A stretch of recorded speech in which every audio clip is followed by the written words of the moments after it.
Economics, 9th standard, 4th lesson, Agriculture in Tamil Nadu.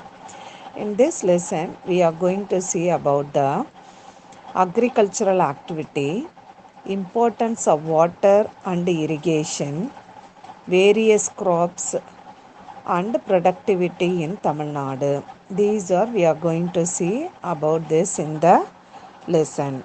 In 2011, there were 3 crore 29 lakh workers in Tamil Nadu. From this, 96 lakhs were agricultural workers. Sectors of people involved in agricultural activities. A major portion of the workers involved in agricultural activities are landless laborers. All the landholders do not have the same amount of land. Many have very little land and very few have hold large areas of land. So major portion of the workers involved in the agricultural activities. So that agricultural workers are landless laborers. Some of them have small piece of land and some of them have very big land. Most of the cultivators in Tamil Nadu are micro farmers. Micro farmers, it means those who have less than 1 hectare of land. Micro farmers, it means one who have less than 1 hectare of land. Small farmers, it means 1 to 2 hectares of land they have.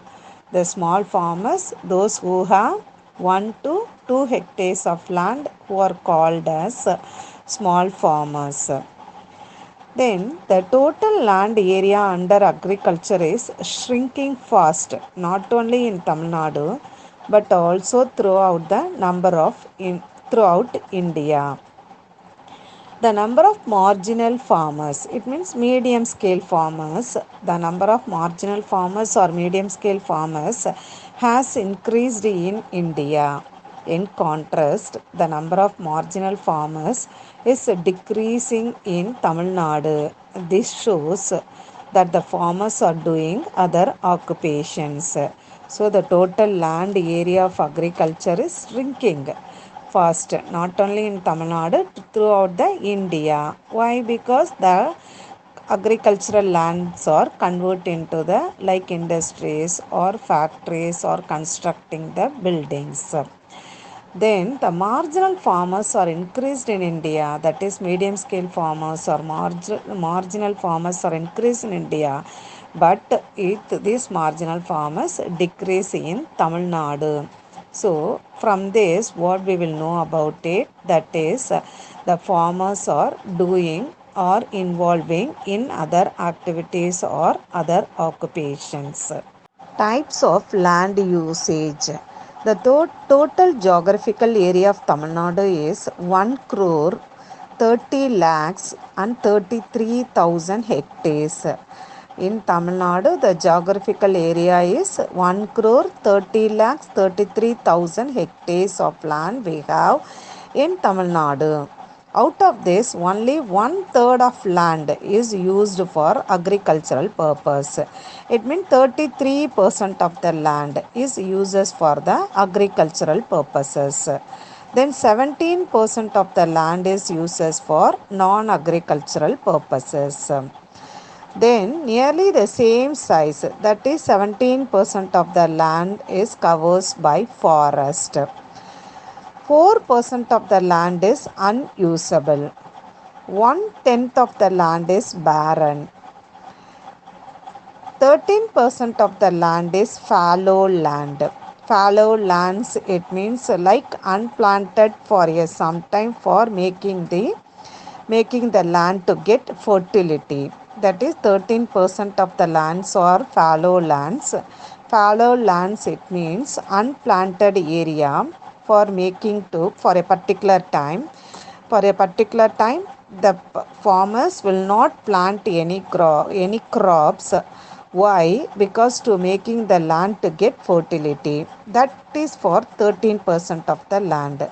Then 5% of the land is for grazing and cash crops occupy, cash crop growing. That is 5% of the land uses for the grazing, and also same 5% including grazing and cash crops production is for 5%. So this is the way the land is occupied. 33% of the land is agricultural purpose, 17% is non-agricultural purposes, 17% of the land is like forest, covered by forest, 14% of the land is unusable, then 10% of the land is barren, 13% of the land is fallow land, 5% for grazing and cash crops productions. Failure or shortage of rainfall leads to the reductions of land usage for cultivation. So the government or the farmers depending on the rainfall. So shortage of rainfall leads to the reductions of land usage for cultivation. In 2012 to 13, out of total cultivated land, 72% is used for food crops and 28% is used for non-food crops. So total land was covered by, that is production, by 72% for food crops and 28% for the non-food crops. Water resource for agriculture. There are no perennial rivers in Tamil Nadu. Perennial rivers, it means the river gets water always. So through the rivers we can get water. But in Tamil Nadu we don't have the perennial rivers. That is non-perennial rivers we have in Tamil Nadu. Tamil Nadu receives the required water from the northeast and southwest monsoon. When the southwest monsoon rains are high in the catchment area of the Kaveri River in Karnataka, that Karnataka dams get filled, and in turn the Kaveri rivers in Tamil Nadu gets water. There are the different types of irrigations. Through the irrigations, 57% of the water is getting for the Tamil Nadu agricultural purpose. So like what are the different types of irrigation? It means like lakes irrigation, canal irrigation, borewell irrigation and open wells irrigations. Through that we are getting the 57% of the water. Northeast monsoon, that is October to December, is a major source of water for Tamil Nadu. The northeast monsoon rains are stored in reservoirs, lakes, ponds and wells for cultivation. Agriculture in Tamil Nadu is dependent mostly on groundwater. Use of the groundwater for agriculture creates many hardships too. That is, if you are using groundwater more and more, that is, it will create the problems. There would be no sufferings if the amount of water taken from the underground. If there are more water stored in the underground, that is due to the heavy rain, if the underground save the water or extract the water due to the rain, so if there no problems occurs of the underground water. But at the same time, if there is no rain, definitely it gets dryness, complete dryness or change into the unusable water because of the lacking rainwater. The Union Groundwater Board is constantly monitoring the level and nature of the groundwater. There is the Union Board. That board is called as the Union Groundwater Board. It is monitoring and level of the nature of the groundwater. That is, the Tamil Nadu agriculture is depend on groundwater. Particularly, we have the monsoon failure mostly. That is what the government, Tamil Nadu government or Tamil Nadu agriculture is depend on groundwater. First point. Second point, very urgent and necessary to regulate the usage of groundwater. Third one, this is very important for the permanent farming. So the groundwater, if it is always available, definitely it will be helpful for the permanent farming. Virtual water. This word was introduced by Tony Allen in 1990. What is meant by virtual water? It means water consumed in the production process of agriculture or industrial product is called virtual water. It is a hidden flow of water when food or other commodities are traded from one place to another. For instance, it takes 1340 cubic meters of water to produce 1 metric ton of wheat. So this 1 metric ton of wheat is if we export to the other countries, this consisted that water also exporting to the other country, because the wheat needed to production for the agriculture is 1340 cubic meters of water. So this water including wheat production occurred. So when we export the wheat to the foreign countries, so including the wheat, this water also added and exported to the other country. Not only wheat, for any other purposes like leather companies or leather factories or like productions of eatables, whatever it is, for water needed for the productions of the any product,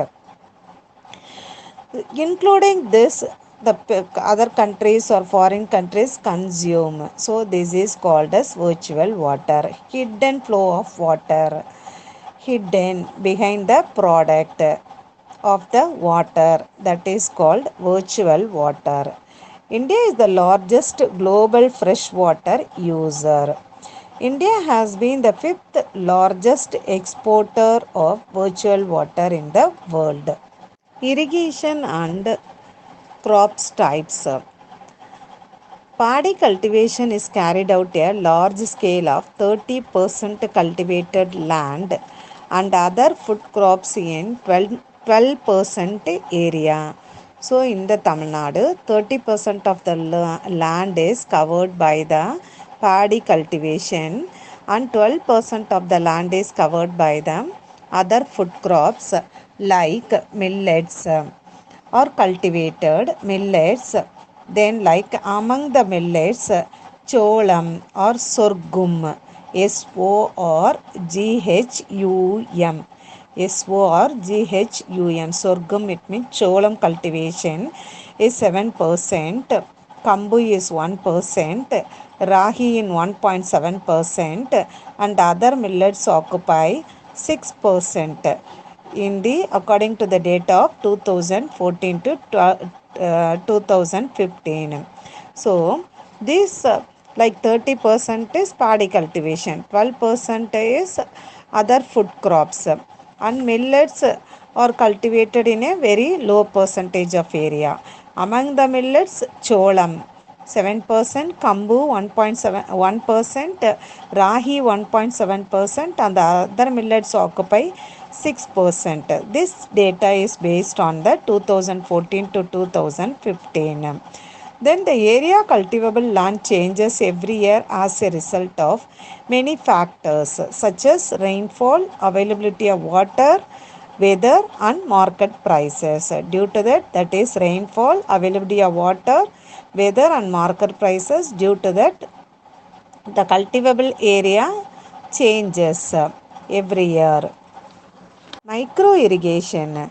Micro irrigation technology is very good remedial measures to tackle shortage in irrigational water. The irrigation technology helps to have a higher yield when compared to the traditional irrigation methods.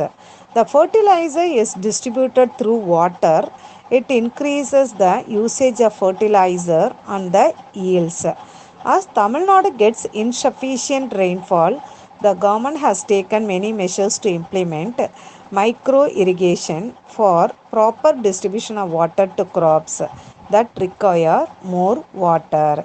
Instead of using more water for the other types of irrigations, we can use the micro irrigations to limitation of the water to pour the land to the agricultural field. The yield of productive crops. It means production of productive crops. Production capacity of paddy increases in productivity in Tamil Nadu. So in Tamil Nadu, the agriculturists or the farmers produce more paddy. That is, paddy production ranks first place in Tamil Nadu. Next to the paddy, maize production stands second place. Not only this crops, and also the farmers are producing ragi, black gram, pulses, sugarcane, kambu, and groundnuts. In the past 50 years, the productivity of paddy has increased more than 3 times. So, in the past 15 years, production of paddy increased more than 3 times.